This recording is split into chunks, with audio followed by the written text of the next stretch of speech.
Hey there, this is Pastor Brad, and I appreciate you for just taking the time to really endeavor in how to hear the voice of God. I want you to know how important that is. I mean, other than getting saved, right? Other than getting saved, what else is more important than hearing the voice of God?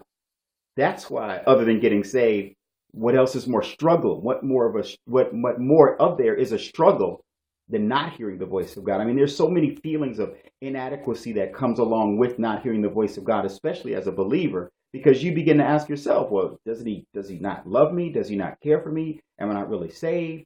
I mean, you don't know. And so there's this amazing struggle. I want you to know I've been saved for 25 years.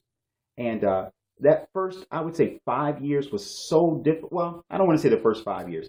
I would say the first 2 years, amazing, right? Because when you get saved, you're just like, praise the Lord for everything. Praise the Lord for the joys, and praise the Lord for the pains, and praise the Lord if it rains, and praise the Lord if it doesn't, right? I mean, it's just praise the Lord everything.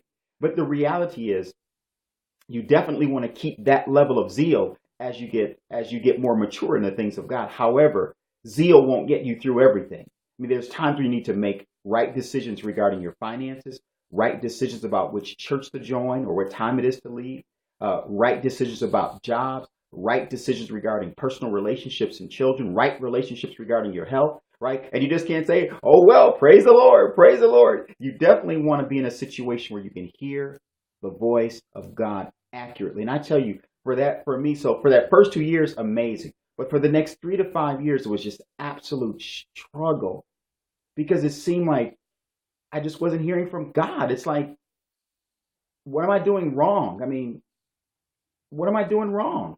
Is he speaking or not? Or what? And I felt like he didn't care for me. Life was just an absolute struggle.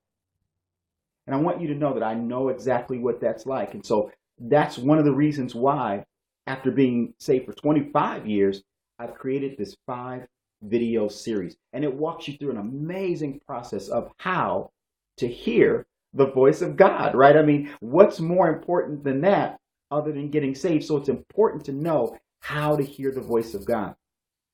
In this 5 video series, I walk through simple but important questions like, how do you prepare to hear the voice of God? A lot of individuals don't realize that one of the reasons that they don't hear from the voice of God so accurately is because they haven't prepared properly. But let me ask you a question. If the president were going to come and visit you at your home, wouldn't there be things that you would do to prepare for the president? Well, what about the Lord of Lords? What about the King of Kings? What about the King of Glory? If he's going to visit you, don't you think there would be some things that you would do that you could do to prepare to receive him properly? And I tell you, that's so important. Even if you're parents or if you're going to have company over to your house, there are certain things that you do to prepare the house to receive them. Well, what about you? You're the dwelling place of the living God. There are certain things that you can do to prepare your mind. There's certain things that you can do to prepare your time. There's certain things that you can do to prepare the space that you're going to be in order to hear the voice of God accurately. So it's not that he's not speaking. It's that oftentimes we don't properly prepare to receive company, right? We don't receive. I'm not talking about sweeping your house. I'm talking about in your heart, in your mind, in your thoughts. And I walk you through the process of how to prepare to receive and hear the voice of God. Individuals ask me, say, well, Brad, will you hear the voice of God, right? And I go, yep, definitely, for sure. And they go, well, what does it sound like? What does the voice of God sound like? And so the very first video of the 5 video series, I began to talk about and share with you so you can get understanding about how to know the voice of God. Because many times when we hear the voice of God, the first question we ask is, was that God or was that me? Was that God or was that me? I want to walk you through the process of knowing when it's just a you thought and when it's a God thought, and how to know the difference between the two. The other thing is that some individuals say, well, God just hasn't spoken with me. I spoke to God and I asked to God and all I got was just silence. And we've experienced that, right? I mean, I have experienced that. Many of us have experienced that. Many individuals that I've encouraged or spoken with, they've experienced that as well.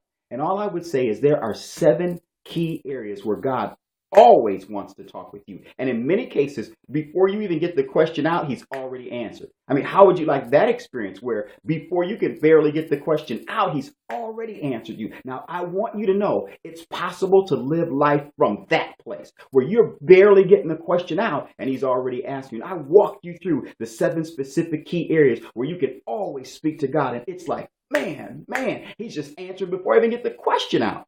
I encourage you, go right now, sign up for this 5-video series and your life will never be the same. But let me prepare you. You're listening to me in my living room right now. It's a completely different setup in our International Training Center. So make sure that you have a pencil, make sure that you have paper, make sure that you're ready to learn like a classroom, because it is a classroom setting and it'll be a one-on-one training with me and you, but it's a classroom setting. It's important for you to take notes. It's important for you to get this information down, because I tell you, it is possible to live life not struggling like I did that first few years. It's possible to be living life and hearing God in such a way that even before you get the words out, he's answered. So I encourage you, go ahead, sign up right now, get a hold of this series, and I will see you inside of our International Training Classroom Center. Talk to you later. Bye.